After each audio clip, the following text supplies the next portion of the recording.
నమస్కారం city morning news కి స్వాగతం. ముందుగా ముఖ్యాంశాలు.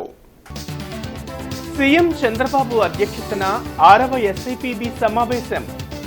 76 ప్రాజెక్టుల ద్వారా 4,95,796 కోట్ల పెట్టుబడులకు ఆమోదం. భూముల డిజిటలైజేషన్ పై నేషనల్ వర్క్ షాప్. పాల్గొన్న కేంద్ర సహాయ మంత్రి డాక్టర్ పెమ్మసాని చంద్రశేఖర్.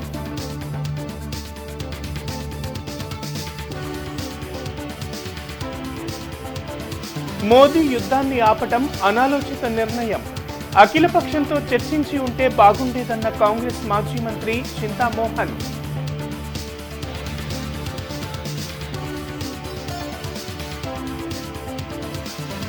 మద్యం కుంభకోణంలో సూత్రధారి పాత్రధారి మాజీ సీఎం జగనే. మంత్రి కొల్లు వ్యాఖ్య. సచివాలయంలో ముఖ్యమంత్రి చంద్రబాబు అధ్యక్షతన 6వ ఎస్ఐపిబి సమావేశం జరిగింది. 19 ప్రాజెక్టులకు సంబంధించి 33,000 కోట్ల పెట్టుబడుల ప్రతిపాదనలకు ఆమోదం తెలిపారు. రాష్ట్రంలో పారిశ్రామిక ప్రగతికి వేగంగా అడుగులు పడుతున్నాయని ముఖ్యమంత్రి చంద్రబాబు అన్నారు. కూటమి ప్రభుత్వం పాలసీలతో పెట్టుబడులకు దేశ విదేశీ సంస్థలు ఆసక్తి చూపుతున్నాయన్నారు.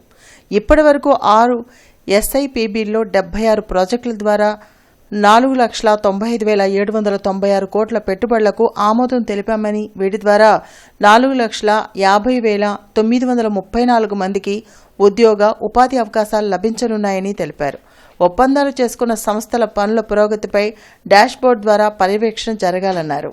దాదాపు 35,000 మందికి ఉద్యోగ ఉపాధి అవకాశాలు కల్పించే పెట్టుబడులకు సమావేశంలో ఆమోదం లభించింది. ఎనర్జీ, టూరిజం, ఐటీ, ఎలక్ట్రానిక్స్ శాఖలకు సంబంధించి పెట్టుబడులు పెట్టేందుకు వివిధ సంస్థలు ముందుకొచ్చాయి. రాష్ట్రంలో పెట్టుబడుల కోసం ముందుకొచ్చి ఒప్పందాలు చేసుకున్న సంస్థలకు సంబంధించి ప్రాజెక్టుల శంకుస్థాపన నుంచి ప్రారంభోత్సవం వరకు అధికారులు నిరంతరం పర్యవేక్షణ జరపాలని సూచించారు. ప్రతి ప్రాజెక్టు పురోగతిని నిరంతరం ఫాలోఅప్ చేయాలన్నారు. ఆయా సంస్థల పెట్టుబడులు, క్షేత్రస్థాయి పనుల స్థితిగతులను తెలుసుకునేందుకు డాష్బోర్డ్ తీసుకురావాలని అధికారులను ఆదేశించారు. టూరిజం సెక్టార్లో హోటళ్లు, గదుల కొరత ఉందన్న ముఖ్యమంత్రి పెద్ద ఎత్తున హోటల్ రూములు వస్తే పర్యాటకానికి ఊపు వస్తుందని వ్యాఖ్యానించారు. 50,000 రూములు అందుబాటులోకి తేవాలి అనేది తమ ముందున్న లక్ష్యమని తెలిపారు. హోటల్ రూమ్ ధరలు అందుబాటులో ఉంటే పర్యాటకులు ఆయా ప్రాంతాల్లో బస చేస్తారని వెల్లడించారు. భూముల సర్వే, రీసర్వే, భూ రికార్డుల డిజిటలైజేషన్ పై జరిగిన నేషనల్ వర్క్ షాప్ లో కేంద్ర సహాయ మంత్రి పెమ్మసాని చంద్రశేఖర్ పాల్గొన్నారు. ఐటీసీ వెల్కమ్ హోటల్లో జరిగిన నేషనల్ వర్క్ షాప్ లో రెవెన్యూ మంత్రి అనగాని సత్యప్రసాద్, ఎమ్మెల్యే బోర్ల రామాంజనేయులు, రెవెన్యూ శాఖ ముఖ్య కార్యదర్శి జయలక్ష్మి, కేంద్ర గ్రామీణాభివృద్ధి శాఖ సెక్రటరీ మనోజ్ జోషి పాల్గొన్నారు. ఈ సందర్భంగా మంత్రులు పెమ్మసాని చంద్రశేఖర్, అనగాని సత్యప్రసాద్ మాట్లాడుతూ రాష్ట్రంలో ల్యాండ్ రికార్డ్స్ డిజిటలైజేషన్ చేస్తున్నామని చెప్పారు. భూములు సర్వే చేసి రికార్డ్ చేస్తామని, దీనికి కేంద్రం నిధులు ఇస్తుందని అన్నారు. డిజిటలైజేషన్ పై గురువారం వర్క్షాప్ జరిగిందని, అన్ని రాష్ట్రాలకు చెందిన ప్రతినిధులు ఇక్కడ జరిగిన సమావేశంలో పాల్గొన్నారని తెలిపారు. భూమి అనేది పేదవాడికి సెంటిమెంట్ అని, గత ప్రభుత్వం డిజిటలైజేషన్ సరిగ్గా చేయకుండా ల్యాండ్ టైటిలింగ్ తెచ్చి ప్రజలను భయభ్రాంతులకు గురిచేసిందని మండిపడ్డారు. క్యూఆర్ కోడ్తో నాయకుల ఫోటోలు లేకుండా పాస్ పుస్తకాలు ఇస్తున్నామని వివరించారు. ఈ మ్యాప్స్ అన్నీ కూడా 100 ఇయర్ బ్యాక్ సర్వే రీసర్వే చేసినటువంటివి. ఈ 100 ఇయర్స్లో తీసుకోలేదు కాబట్టి ఫ్రెష్గా చాలామందికి మారిపోయినాయి కాబట్టి ఇవన్నీ ఫ్రెష్గా రీసర్వే చేసి వీటన్నిటినీ రికార్డ్ ఆఫ్ రైట్స్ తోటి ఇంటిగ్రేట్ చేసి మొత్తం ఆన్లైన్ చేసే విధంగా సెంట్రల్ గవర్నమెంట్ తీసుకొచ్చిన పథకం ఉంది. అయితే దీనికి కావాల్సిన ఖర్చు అంతా కూడా సెంట్రల్ గవర్నమెంట్ భరిస్తుంది. ఎవరైతే ఫాస్ట్గా చేస్తారో వాళ్ళకి ఇన్సెంటివ్ ప్యాకేజ్ కూడా ఉంది. బోత్ రూరల్కిను అర్బన్లో పైలట్ ప్రోగ్రామ్ కింద చేస్తూ ఉన్నాం. ఈ కార్యక్రమం ముఖ్య ఉద్దేశం ఏంటంటే కొన్ని స్టేట్స్, ముఖ్యంగా ఆంధ్రప్రదేశ్, అదేవిధంగా వేరే 2 స్టేట్స్, గుజరాత్, వీళ్ళు కొంచెం అడ్వాన్స్డ్గా ఉండి బాగా చేస్తూ ఉన్నారు. మిగిలిన స్టేట్స్లో అంత ప్రోగ్రెస్ సరిగా లేదు. కాబట్టి వీళ్ళందరినీ తీసుకొచ్చి బెస్ట్ ప్రాక్టీసెస్ షేర్ చేసుకుంటే అన్ని స్టేట్స్లో కూడా డిజిటైజేషన్ ప్రాపర్గా అవుతుంది అనే ఉద్దేశంతో ఈ ప్రోగ్రాం ప్లాన్ చేశాం. పేదవాడికి చాలా సెంటిమెంట్, ఒక ఎమోషన్ భూమి అంటే. అతని యొక్క బౌండరీస్, అతని యొక్క హక్కు అనేది పకడ్బందీగా ఉండాలా, భావి తరాలకి వాళ్ళు ఏదైతే ఇవ్వాలనుకుంటారో అది పకడ్బందీగా ఇవ్వాలని చెప్పే లక్ష్యంతోనే వాళ్ళు ఇప్పుడు ఆలోచన చేస్తూ ఉంటారు. అది వాళ్ళకి సమకూర్చాలని చెప్పే లక్ష్యంతో ఈ ప్రభుత్వం పనిచేస్తూ ఉంది. రాజకీయంగా కూడా మాట్లాడంటే గత ప్రభుత్వం ఏదైతే ఉండిందో దాని మీద శ్రద్ధ పెట్టకుండా కేంద్ర ప్రభుత్వం ఎంతో సపోర్ట్ చేస్తున్నప్పటికి కూడా ఇక్కడ ప్రభుత్వం గతంలో దాన్ని మంచిగా చేయలేదు. ఏదైతే గ్రీవెన్స్ ఉంటే సమయం 40 రోజులు 30 రోజులు ఇవ్వాల్సిన సమయాన్ని 15 రోజుల్లో పెట్టడం, అలాగే మీకు తెలుసు అప్పుడు ల్యాండ్ టైటిలింగ్ యాక్ట్ కూడా తీసుకొచ్చి అందరికీ భయభ్రాంతులు చేసినటువంటి పరిస్థితి. అవన్నీ కూడా భయంతో పోయే దిశగా ప్రతి ఒక్క గ్రామంలో కూడా, ఎందుకంటే minister of state rural development communication మా పెమ్మసాని చంద్రశేఖర్ గారు అయిన తర్వాత వారి యొక్క సపోర్ట్ అక్కడ ఉండటం మాకు ఇక్కడ చాలా అండగా ఉన్నటువంటి పరిస్థితి. ట్రంప్ చేతిలో మోదీ కీలుబొమ్మలా మారాడని ఢిల్లీలో అనుకుంటున్నారని కాంగ్రెస్ మాజీ మంత్రి చింతామోహన్ విమర్శించారు. బ్రాడీపేటలో కాంగ్రెస్ మాజీ మంత్రి చింతామోహన్ మీడియాతో మాట్లాడారు. ఒక్క ఫోన్ కాల్తో ట్రంప్ యుద్ధాన్ని ఆపడాన్ని పార్టీలు జీర్ణించుకోలేకపోయాయని అన్నారు. అఖిలపక్షంతో చర్చించి మోడీ యుద్ధం ఆపితే బాగుండేదని అభిప్రాయపడ్డారు. భారత సైన్యానికి శిరస్సు వంచి నమస్కరించారు. దేశంలో మానవ హక్కులకు భంగం వాటిల్లుతుందని ఆవేదన వ్యక్తం చేశారు. బస్తర్లో ఆడా మొగ వల్ల రహస్యాంగాలు కోస్తూ ఉంటే బీజేపీ ఏం చేస్తుందని ప్రశ్నించారు. వేల కోట్ల మైనింగ్లను కూటమి ప్రభుత్వం కొందరికే దోచిపెడుతుందని మండిపడ్డారు. అమరావతి రాజధాని రియల్ ఎస్టేట్ గా మారకూడదని, పారదర్శకంగా ఉండాలని సూచించారు. రాష్ట్ర ప్రజలు కూటమి పాలన పట్ల అసంతృప్తితో ఉన్నారని అన్నారు. కనీసం ఏమీ లేకుండా భారతదేశాన్ని ఒక్క ట్రంప్ ఫోన్ కాల్తో ఆపుతున్నాడు అనేది భారత ఔన్నత్యానికి, భారత సౌరభాం అధికారానికి కొంచెం విమర్శలు వస్తున్నాయి. అనాలోచిత నిర్ణయాలు, తొందరపడి తీసుకునేటువంటి నిర్ణయాలు, కనీసం మరి ప్రతిపక్ష పార్టీలను కూడా పిలిచింది ఒక నిర్ణయం తీసుకోలేకపోవడం అనేది చాలా అసహజం, అసంభవం. ఇది నేను ఈ వైఖరిని విమర్శిస్తున్నా. మానవ హక్కుల ఉల్లంఘన బాగా జరుగుతూ ఉన్నాయి భారతదేశంలో. భారతీయ జనతా పార్టీ గోండాల వల్ల బస్తర్ అడవుల్లో అరకు అడవుల్లో మగాళ్ళ పురుషాంగాలకు వస్తున్నారు, ఆడవాళ్ళ రొమ్ములకు వస్తున్నారు. ఇదే ప్రజాస్వామ్యం. మద్యం కుంభకోణంలో సూత్రధారి పాత్రధారి జగనే అని ఎక్సైజ్ శాఖ మంత్రి కొల్లు రవీంద్ర చెప్పారు. డిజిటల్ చెల్లింపులు లేకుండా 99% అమ్మకాలు జరిగాయి అంటేనే ఎంత పెద్ద స్కామ్ జరిగిందో అర్థం చేసుకోవచ్చని అన్నారు. ఎన్టీఆర్ భవన్ అమరావతి నుంచి ప్రత్యక్ష ప్రసారంలో మాట్లాడిన కొల్లు రవీంద్ర, తాడేపల్లి ప్యాలెస్ తోడు దొంగలందరినీ తెలుగుదేశం పార్టీకి అంటగడుతూ తన పేపర్లో జగన్ ఫేక్ ప్రచారం చేసుకుంటున్నారని అన్నారు. విజయసాయిరెడ్డి ఏ పార్టీలో ఉండగా స్కామ్ చేశాడు, మిథున్ రెడ్డి ఏ పార్టీ, రాజ్ కసిరెడ్డి ఎవరి అనుచరుడు, గోవిందప్ప ఏ కంపెనీ డైరెక్టర్, ధనుంజయ రెడ్డి, కృష్ణమోహన్ రెడ్డి ఎవరి దగ్గర పనిచేశారు అని ప్రశ్నించారు. 5 ఏళ్ల పాటు కేవలం క్యాష్ రూపంలో 99,413 కోట్ల మద్యం జగన్ అమ్మారని చెప్పారు. ఇవాళ మొత్తం కూడా మీ స్కామ్ కానీ, మీ కుట్రలు కానీ, మీ అనుయాయుల పాత్రలు కానీ, మీ సొంత ఇంటి మీ మనుషులు కానీ మొత్తం కూడా బయటకు వస్తూ ఉంటే మీ సాక్షి పేపర్లో, మీ టీవీ ఛానల్స్లో తప్పుడు కథనాలతో ప్రజల్ని మళ్ళీ మోసం చేసి మభ్యపెట్టాలని ప్రయత్నం చేస్తున్నారంటే ఒక్కసారి మనం అందరం కూడా ఆలోచించాలి. అక్కడ విచారణలో అరెస్ట్ అయినటువంటి వ్యక్తుల్ని, లేకపోతే విచారణ పిలిచినటువంటి వ్యక్తుల్ని తెలుగుదేశం పార్టీకి అంటగట్టాలని ప్రయత్నం చేస్తామన్నదంటే ఇంతకంటే సిగ్గుచేటు ఇంకోటి ఉంటుందా? గత నెల రోజులుగా వస్తున్నటువంటి వార్తల్లో విజయసాయిరెడ్డి గారిని విచారణ చేస్తే ఆయన ఏ పార్టీ, మిథున్ రెడ్డి గారు ఏ పార్టీ, రాజ్ కసిరెడ్డి ఆయన ఎవరు జగన్మోహన్ రెడ్డి గారు అనుచరుడు కాదా, గోవిందప్ప, ధనుంజయ రెడ్డి గారు, కృష్ణమోహన్ రెడ్డి గారు, వీళ్ళ పాత్రలన్నీ గురించి కూడా స్పష్టమైనటువంటి ఆధారాలతో ఇవాళ వార్తలు వస్తామంటే వీరంతా ఏ పార్టీకి చెందిన వాళ్ళు జగన్మోహన్ రెడ్డి గారు? రేపు కూటమి నేతల ఆధ్వర్యంలో జరగనున్న తిరంగా యాత్రలో ప్రజలంతా పాల్గొని జయప్రదం చేయాలని పిలుపునిచ్చారు. చంద్రమౌళి నగర్లోని బీజేపీ కార్యాలయంలో జరిగిన మీడియా సమావేశంలో APIDC chairman డేగర Prabhakar, Janasena party జిల్లా అధ్యక్షులు గాది వెంకటేశ్వరరావు, రాష్ట్ర అధికార ప్రతినిధి ఆలహరి, బీజేపీ సీనియర్ నాయకులు జూపూడి రంగరాజు, జిల్లా అధ్యక్షులు తిరుపతిరావు, టీడీపీ నాయకులు కంచర్ల శివరామయ్య పాల్గొన్నారు. ఈ సందర్భంగా వారు మాట్లాడుతూ పహల్గాం ఉగ్రదాడికి ప్రతీకారం తీర్చుకునే క్రమంలో భారత సైన్యం ఆపరేషన్ సింధూర్ ద్వారా చేసిన యుద్ధం మరవలేనిదని అన్నారు. భారత సైన్యానికి దేశ ప్రజలంతా అండగా ఉన్నారని తెలిపేందుకు మోడీ పిలుపు మేరకు శనివారం రోజున తిరంగా యాత్ర చేయనున్నామని వెల్లడించారు. భారతదేశంలో మోడీ నాయకత్వాన ఎన్డీఏ కూటమి ప్రభుత్వం సమర్థవంతంగా పనిచేస్తుందని అన్నారు.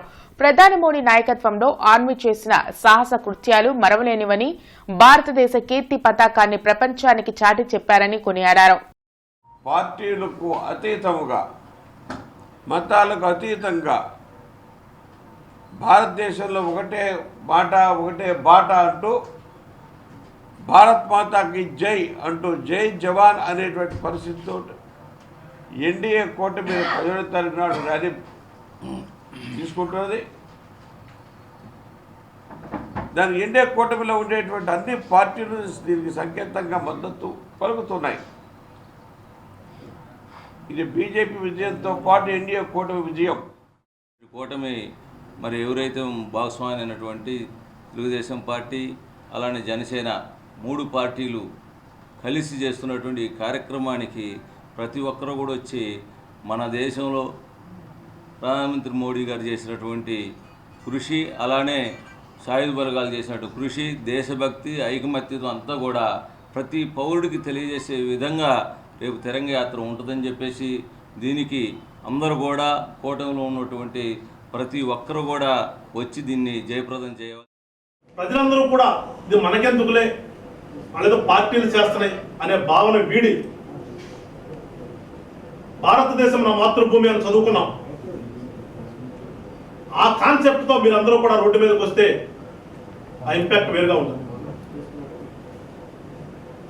మనం వాళ్ళందరూ కూడా ధైర్యాన్ని ఇచ్చిన వాళ్ళు అవుతాం. అందరం యుద్ధం చేయలేం, అందరం వెళ్ళి పోరాడలేం. దానికి చాలా ధైర్యం ఉండాలి. ఆ ధైర్యవంతులకి మీ వెనక మేమున్నామని భరోసా కల్పిస్తే, పాకిస్తాన్ చేస్తున్నటువంటి కుయుక్తుల్ని మా యొక్క సైనికులు ఏ విధంగా తిప్పికొట్టారో వాళ్ళకి సంఘీభావంగా భారతదేశంలో ప్రతి ఒక్క రాష్ట్రంలో, జిల్లాల్లో కూడా ఈ యొక్క తిరంగా యాత్రలు జరపాలని చెప్పి కేంద్ర పార్టీ ఆదేశాల ప్రకారం ఈరోజు రేపు 17వ తారీఖు జరగబోయే తిరంగా ర్యాలీలో మా యొక్క ఏదైతే ఆంధ్రప్రదేశ్లో మహాకూటమి ఉందో ఈ యొక్క 3 పార్టీల ఆధ్వర్యంలో జాతీయ జెండాలతో ఈ యొక్క తిరంగా ర్యాలీ. పిల్లల్లో సృజనాత్మకత, నైపుణ్యం పెంచేందుకు పాటిబండ్ల సీతారామయ్య హైస్కూల్లో సమ్మర్ కోచింగ్ క్యాంపు నిర్వహించారు. సోషల్ మీడియాకు, సెల్ ఫోన్లకు పిల్లలు ఎడిక్ట్ కాకుండా ఉండేందుకు 21 రోజులు సమ్మర్ కోచింగ్ క్యాంపును నిర్వహించామని డైరెక్టర్ లేళ్ల కృష్ణవేణి తెలిపారు. సాంప్రదాయ ఆటలను, వృత్తులను పిల్లలకు పరిచయం చేశామని చెప్పారు. పిల్లలు అందరూ ఎంతో ఆనందంగా పాల్గొన్నారని అన్నారు. ఈ సందర్భంగా పోటీల్లో ప్రతిభ కనబరిచిన విద్యార్థులకు, ట్రైనర్స్కు కరస్పాండెంట్ విష్ణువర్ధన్ మెడల్స్, మెమెంటోలు, ప్రశంసా పత్రాలు అందించారు. ఈ కార్యక్రమంలో primary principal K Parvathidevi, senior coordinator D Durgashyam, executive committee సభ్యులు Ginjupalli Varaprasadarao, vice president doctor Suryadevara Hanumantharao పాల్గొన్నారు. సమ్మర్ క్యాంప్ని ఈ సంవత్సరం ఇంకొంచెం వినూత్నంగా, ప్రతి సంవత్సరం మాదిరి కాకుండా ఇంకొంచెం వినూత్నంగా ఏప్రిల్ 24 నుంచి మే 15 వరకు నిర్వహించడం జరిగింది. పిల్లల్లో ఉన్నటువంటి సృజనాత్మకతని, ఇప్పుడు అందరూ డిజిటల్ యుగం అయిపోయింది, అందరూ మొబైల్స్కి, ఫోన్స్కి అడిక్ట్ అయి ఉన్నారు.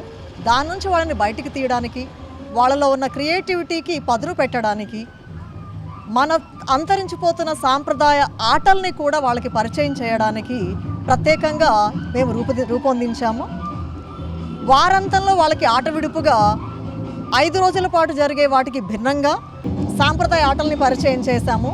సాంప్రదాయ ఆటలతో పాటుగా జీవన నైపుణ్యాలైన స్టిచ్చింగ్, మన సాంప్రదాయ ఆటలైనటువంటి అచ్చంగిల్లాలు, తొక్కుడు బిళ్ళ, అష్టాచమ్మ, దాగుడు మూతలు, ముక్కుగిళ్ళులాట, ఇంకా ఇలాంటివి ఎన్నో, గోళీలాట, 7 పెంకులాట అన్నింటినీ వాళ్ళకి పరిచయం చేశాం. ఈ నెల 20వ తేదీన నిర్వహించనున్న రాష్ట్ర వ్యాప్త సమ్మెలో భవన నిర్మాణ కార్మికులంతా పాల్గొని విజయవంతం చేయాలని రాష్ట్ర అధ్యక్షులు పుష్పాల సత్యనారాయణ పిలుపునిచ్చారు. ఈ సందర్భంగా కొత్తపేటలోని ఏఐటీయూసీలో జరిగిన మీడియా సమావేశంలో ఆయన మాట్లాడుతూ గత ప్రభుత్వం జీవో నెంబర్ 17 ద్వారా భవన నిర్మాణ కార్మికుల సంక్షేమ బోర్డును నిర్వీర్యం చేసిందని గుర్తు చేశారు. కార్మికుల నిరసనతో ప్రభుత్వం వెనక్కి తగ్గిందని తెలిపారు. ఈ ప్రభుత్వమైన సంక్షేమ బోర్డును తక్షణమే కార్యాచరణలోకి తీసుకురావాలని డిమాండ్ చేశారు. కార్యక్రమంలో జిల్లా ఏఐటీయూసీ ప్రధాన కార్యదర్శి మేడా హనుమంతరావు, జిల్లా భవన నిర్మాణ కార్మిక సంఘం డిప్యూటీ కార్యదర్శి రావుల అంజిబాబు, నగర నాయకులు డేగల వెంకటేశ్వరరావు తదితరులు పాల్గొన్నారు. ఈ నెల 20వ తేదీ నాడు రాష్ట్ర వ్యాప్తంగా భవన నిర్మాణ కార్మికులందరూ కూడా మరి సమ్మెలో పాల్గొంటూ ఉన్నారు. ఈ సమ్మెకి కారణం ఏంటంటే గత ప్రభుత్వం జీవో నెంబర్ 17 తీసుకొచ్చి ఏదైతే సంక్షేమ బోర్డు ఉందో ఆ సంక్షేమ బోర్డును నిర్వీర్యం చేయడం జరిగింది. ఆ జరిగిన దానికి గుర్తుగా మరి ఆ ప్రభుత్వాన్ని ఇంటికి సాగనపడడం జరిగింది. అయితే కూటమి ప్రభుత్వం మేము అధికారంలోకి వస్తే మీకు సంక్షేమ బోర్డును ప్రవేశపెడతామని, ఏదైతే పెండింగ్లో ఉన్నాయో ఆ పెండింగ్లో ఉన్న క్లెయిమ్ మొత్తాన్ని కూడా నిధులు మంజూరు చేస్తామని చెప్పి హామీ ఇచ్చి అధికారంలోకి వచ్చి నేటికి 10 నెలలు అయినప్పటికీ కూడా ఇంతవరకు ఈ సంక్షేమ బోర్డును పునఃప్రారంభించకపోవడం చాలా దుర్మార్గం. ఇప్పటికైనా రాష్ట్ర ప్రభుత్వం కళ్ళు తెరిచి భవన నిర్మాణ కార్మికులకి ఏదైతే మేనిఫెస్టోలో పెట్టారో ఆ మేనిఫెస్టోలో పెట్టిన విధంగా సంక్షేమ బోర్డును పునఃప్రారంభించి 46,000 క్లెయిములు ఏదైతే పెండింగ్లో ఉన్నాయో వాటికి నిధులు మంజూరు చేసి కార్మికుల్ని ఆదుకోవాలని చెప్పి రాష్ట్ర ప్రభుత్వం డిమాండ్ చేస్తుంది. ఒయాసిస్ హాస్పిటల్ ఆధ్వర్యంలో మారుమూల పల్లెలకు జనని యాత్ర పేరుతో ఒక బస్సును ప్రారంభించారు. మారుమూల ప్రాంతాలలోని మహిళలకు ఫెర్టిలిటీ స్పెషలిస్టులచే పరీక్షలు నిర్వహిస్తామని ఒయాసిస్ డాక్టర్ తెలిపారు. ఈ కార్యక్రమానికి ముఖ్య అతిథిగా తూర్పు ఎమ్మెల్యే నసీర్ అహ్మద్ పాల్గొని జనని యాత్ర బస్సును ప్రారంభించి మాట్లాడారు. గ్రామీణ వాతావరణంలో ఉన్నటువంటి వాళ్ళందరూ కూడా కొత్తగా వస్తున్నటువంటి సైన్స్ యొక్క డెవలప్మెంట్, మెడికల్ డెవలప్మెంట్స్ అన్నీ కూడా వాళ్ళకి చేరకపోవడం చాలా బాధాకరం. అటువంటి పరిస్థితుల్లో ఒయాసిస్ ఫెర్టిలిటీ పేరుతో గత 15 సంవత్సరాల నుంచి ఫెర్టిలిటీ రంగంలో విశేష అనుభవం కలిగినటువంటి ఒయాసిస్ సంస్థ ఈరోజు జనని యాత్ర పేరుతో గుంటూరు సెంటర్కి సంబంధించి ఒక బస్సుని రిమోట్ ఏరియాలో ఉన్నటువంటి ఐవీఎఫ్ ట్రీట్మెంట్ తీసుకునేటువంటి వాళ్ళందరూ కూడా ఉపయోగపడేటువంటి విధంగా స్క్రీనింగ్తో పాటు ఉచితంగా వాళ్ళందరూ కూడా అక్కడే టెస్టులు చేసి కావాల్సినటువంటి ట్రీట్మెంట్ని అందించేటువంటి కార్యక్రమాన్ని తీసుకొని ఈరోజు ప్రారంభించుకోవడం జరిగింది. ఈ జనని యాత్ర, ఈ ఫర్టిలిటీ క్యాంప్ అనేది మదర్స్ డే సందర్భంగా స్టార్ట్ చేశాము. ఇది మెయిన్గా ఫర్టిలిటీ ఆన్ వీల్స్, అంటే ఎక్స్పర్ట్ కేర్ని రిమోట్ ఏరియాస్లో కూడా వాళ్ళకి ఉపయోగపడేలాగా ఉండాలి అనేదానికి మెయిన్గా ఈ యాత్రను ప్లాన్ చేశాము. సో ఈ మదర్స్ డే సందర్భంగా ఆల్మోస్ట్ ఏపీ తెలంగాణలో 30 ప్రాంతాలు కవర్ చేసేలాగా ప్లాన్ చేశాం. ఈ రోజు అంటే పర్టికులర్లీ ఈ మే 15వ తారీఖున గుంటూరులో అమరావతి దగ్గర ఉన్న రిమోట్ ఏరియాస్ని కవర్ చేయడానికి ప్లాన్ చేశాం. గుంటూరులో ఇప్పుడు ఈ బస్సు ఇక్కడ నుంచి అక్కడికి స్టార్ట్ అవుతుందన్నమాట. ఫాసిజంపై విజయం స్ఫూర్తితో బ్రాడీపేట సిపిఎం కార్యాలయంలో సభ నిర్వహించారు. సమావేశానికి మాజీ ఎమ్మెల్సీ లక్ష్మణరావు ముఖ్య అతిథిగా హాజరయ్యారు. కార్యక్రమంలో సిపిఎం నేతలు నేతాజీ, నల్లికాంత్ తదితరులు పాల్గొన్నారు. 80 ఏళ్ల ఫాసిజంపై విజయం విశేషాలను లక్ష్మణరావు వివరించారు. మొట్టమొదట మనందరికీ తెలుసు, బ్రిటన్లో పారిశ్రామిక విప్లవం, పెట్టుబడిదారీ విధానం వచ్చింది. ఆ తర్వాత ఫ్రాన్స్లో వచ్చింది, వాటి తర్వాత జర్మనీలో వచ్చింది. బ్రిటన్ దానికి మార్కెట్లు కావాల్సి వచ్చి ఆసియా ఖండంలో అనేక దేశాలను ఆక్రమించేసి, ఆ రోజు ఫ్రాన్స్ దానికి మార్కెట్లు కావాల్సి వచ్చి ఆఫ్రికా ఖండంలో అనేక దేశాలను ఆక్రమించింది. ఇప్పుడు ఆఫ్రికా ఖండంలో చాలా దేశాల్లో మనకి ఇంగ్లీష్ ఎలాగో అక్కడ ఫ్రెంచ్ ఎలా ఉంటుంది అన్నమాట. ఈ రెండు ఆక్రమించాక జర్మనీ బిస్మార్క్ నాయకత్వంలో యూనిఫికేషన్ జరిగింది 1870లో. Bismarck father of German unification అన్న. జర్మనీ చిన్న ముక్కలుగా ఉండేది దేశం, 300 చిన్న రాజ్యాలు ఉండేవి. ఈ నెల 23న ఎలిఎం స్కూల్లో జరిగే పాస్టర్ ప్రవీణ్ పగడాల సంస్మరణ సభకు AELC pastor reverend G Satish Kumar ను క్రైస్తవ ఐక్య కార్యాచరణ కమిటీ నాయకులు గొళ్లమూడి రాజసుందర్ బాబు ఆహ్వానించారు. మద్దు ప్రేమ్జ్యోతిబాబు, పాస్టర్ మార్కు, దళిత ఉద్యోగ సంఘ నాయకులు సూర్యప్రకాష్ తదితరులు ఆయన్నే ఆహ్వానించారు. ఐక్య కార్యాచరణ కమిటీ నాయకులు నగరం, జిల్లాలోని అన్ని ప్రముఖ క్రైస్తవ మతబోధకులను కలిసి కార్యక్రమానికి ఆహ్వానించినట్లు తెలిపారు. ఈ నెల 23వ తేదీన ఎల్ఈఎం పాఠశాల గ్రౌండ్ లో జరిగే పాస్టర్ పగడాల ప్రవీణ్ సంస్మరణ సభకు అందరూ హాజరై జయప్రదం చేయవలసిందిగా విజ్ఞప్తి చేశారు. దైవజనుడు ప్రవీణ్ పగడాల గారి యొక్క సంస్మరణ సభ ఈ నెల 23వ తేదీ శుక్రవారం సాయంకాలం 5 గంటలకు గుంటూరు పట్టణంలోని ఎల్ఎం స్కూల్ ప్రాంగణంలో నిర్వహించబడతా ఉంది. ప్రత్యేకంగా క్రైస్తవ సేవలో ఉన్నటువంటి వ్యక్తులకు రక్షణ కల్పించబడే నేపథ్యంలో ప్రవీణ్ గారి పేరు మీదుగా ఒక రక్షణ చట్టాన్ని తీసుకొని రావాలనేది గుంటూరు పట్టణ పరిధిలో ఉన్న క్రైస్తవ విశ్వాసులకు ప్రభుత్వం ద్వారా సమాధుల స్థలం ఏర్పాటు చేయబడాలనేది ఈ యొక్క సమావేశంలో అంతిమంగా ప్రభుత్వం దృష్టికి తీసుకొని వెళ్ళే అంశంగా ఉండబోతా ఉంది. ఈ కార్యక్రమానికి ఈ పట్టణంలో ఉన్న క్రైస్తవులందరూ కూడా తరలి రావడం అవసరం. మాజేటి పూర్ణచంద్రరావు అనారోగ్య కారణాలతో స్వర్గస్థులైనారు. వారి కుటుంబ సభ్యులు భార్య పుష్పవతి, కుమారులు నారాయణ, జగదీష్, దత్తు వారి తండ్రి నేత్రాలను దానం చేశారు. వారి నేత్రాలను మరో 2 లేదా 6 వరకు చూపు రావాలని మానవతా దృక్పథంతో మానవతా సభ్యులు సదాశివరావు ఆధ్వర్యంలో శంకర నేత్రాలయం వారికి నేత్రదానం చేశారు.